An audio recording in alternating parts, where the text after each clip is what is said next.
Good morning. Good morning. This is another Tuesday, a day that the Lord has given us. We want to thank God for God allowing us to be part and parcel of what He is doing. Now, brethren, I want to invite you this new day that we may be able to continue meditating on the Word of God. We are meditating on Thanksgiving, brethren, and this week we are meditating on how we can use our talents, our giftings, our services to God, and also the works, the ability to work the Lord has offered us as a means of thanksgiving to God. And brethren, yesterday we were able to deal with the giftings that we receive, both the gifting of the Holy Spirit and also the natural talent that God offers to us, the ability to do things. And we were in agreement that even when God gives us all these gifts, we need to make sure that we remember God with them. We remember God with them. We acknowledge the hand of God on us about them. But as we do them, we may also do them in the spirit of humility. Allow me just to read in the book of in the book of Colossians chapter 3 and verses 17. Colossians chapter 3 and verses 17. Colossians chapter 3 and verses 17. This is what the Bible says. When Paul was writing to the church in Colossae, this is what he said. He said, "And whatever you do or say, do it as a representative of the Lord Jesus, giving thanks through him to God the Father." Whatever you do, either by thoughts, by deeds, or by words. Whatever you do, whatever I do, in all levels of my life, that one of the things I should remember, I must do them as a representative of Jesus Christ. Not only that, but I'm also supposed to give thanks through God the Father. Why God the Father? Because He is the enabler. He is the one who is able to keep us, preserve us, and give us the grace even to continue to do the good works. And that's why this morning I want to bring you now to speak to the next part that is very important, the part of service to God. Now, brethren, we realize when we were reading the book of Corinthians yesterday that God does not only offer giftings and talents, He also gives the ability for men and women to find the gift of service. Now, when we talk about the gift of service, we see Jesus Christ being an example par excellence. When He came into the world, He was able to serve, though He was God. Though He was God, and He was a great rabbi. You remember even the rabbis of the time, somebody like Nicodemus who went to Him at night. He went and told Him, "You know what? I've sat under great teachers, even the Gamaliel of the times. But there is something that I've learned. You are a man who does not only teach with understanding and knowledge, but you teach with authority." Jesus was a great teacher. He was a great reader. Jesus was not only human, but you remember He was divine. He was God.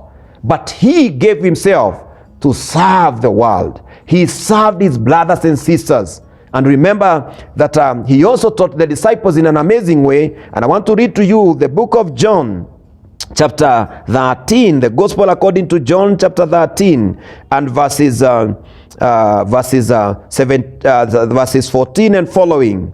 Let me read from verses 12 so that you can understand the story.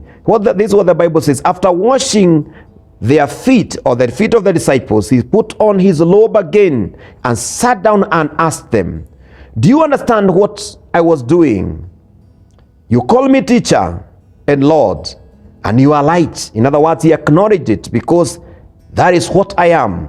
"And since I, your Lord and teacher, have washed your feet, you ought to wash each other." In other words, Jesus gave them an example that if I am your reader, if I am your master, if I am the great teacher, then, and I've been able to stoop low, washed your feet, then you have no option but to accept the praise of service. In other words, He was saying, when we, by God's grace, receive the gift of service, we are supposed to do it in humility. Servant service. We are supposed to make sure that we know that the servant can never be greater than the master. We are not doing it to men. I want to remind you, the Bible tells us that when we serve, we are not doing it to men. Let me even put it in the right perspective through the scriptures. In the book of Matthew, chapter 25. Matthew chapter 25. Matthew chapter 25, the Bible says, and I want to read from verses 40. This is what the Bible says. Matthew chapter 25, verses 40. It says, and the king will say, I tell you the truth, when you did it to one of the least of these my brothers and sisters, you are doing it to me. In other words, service to men is service to God. You know, people get confused sometimes, and even they wonder, is it a must that I serve people? I can also sit down and they serve me. It is good to tell you, you might not have those other spiritual giftings, because God, when he is sharing and giving these gifts, he gives to people according to their ability, to their call, and to the way God pleases. There are people who are given gifts of leadership. There are people who are given the gift of different works. But there are people who have been gifted to serve. That's why you realize that one of the orders of ministry in the Anglican Church is diaconate or deaconess. The people who serve, not only serving at the altar, but people who serve on tables, the ushers, men who care about others and they are able to assist them in one way or another. People who take care of the security. Even when the church is continuing, you realize there are people who God has given the ability to be able to see things differently, to see the security, the goodness of the people and all this stuff. I want to encourage us that it is important, if God has given you service, you do it in humility. Servant leadership and servant service. I want to encourage us that it's also important to know that there are different services that we need to do, but when we do them, we are supposed to do it in three ways. Number one, let us do them with all sincerity. Number two, let us do them with all humility. And number three, let us do them with all commitment, committedly. Because when we serve as Jesus taught us, we also find God's blessings. And when we are doing it, it's good to remember, as we read in the book of Psalms 100, that is our praise, is our platform of thanksgiving to God.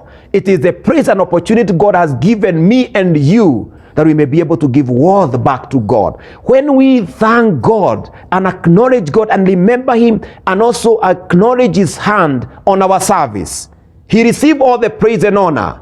But what he does, he commands his blessings among us. His glory comes down. And remember, we have always reminded us, when we give praise and worship to God, God dwells in the presence of the praises of his people. And therefore acknowledge God when you serve. When you serve, don't serve as if you serve men. I want to encourage those people who serve and feel discouraged. Sometimes it's because they are serving men who don't even see what they are doing. Sometimes they are criticized. Sometimes they are ignored. They are forgotten. Sometimes many people who serve, sometimes they are not remembered. People remember people up there in the high tables. But I want to remind you, in the praise of your service, remember it's a gift that the Lord has given you. And he says he is the master. He is the master of the service. And therefore, he will never ever forget even the little the small things that you do for him. And for that reason, it is important not to forget to serve God with commitment, to serve God with an open heart, and to serve God with a spirit of sincerity. Because when you do it, it touches the heart of God, and God is able to bring forth his glory in your life. And not only that, he is able even to bless you and to bless the church. May the Lord bless us as we serve. May the Lord bless us as we take serious the service of the kingdom. May the Lord remind us that when we serve men, we serve God. If you do this to the true and the least among my brothers and sisters, you do it unto me. And therefore, service to men is service to God. And service is a platform of thanksgiving before God. May the Lord receive all our praise and thanksgiving as we continue to serve him, even committedly, in sincerity, and also serving him in humility. Father, we thank you for the gift of service among us. How we pray that those who are weak and sometimes they are discouraged because of the service they have rendered and they feel they are almost giving up, renew our strength to service. Renew our resolve to serve you. Renew our commitment to service. Renew our sincerity, that we will not serve to make men happy, but we may be able to give our services unto God, but not unto men. And bless us this day. Bless the labor of our hands. Continue to bless us even in the places of our work and our careers. The Lord, as we serve, we may find your blessings. And Father, may you cause in us this day the blessing of service in the name of the Father, the Son, and the Holy Spirit. Amen.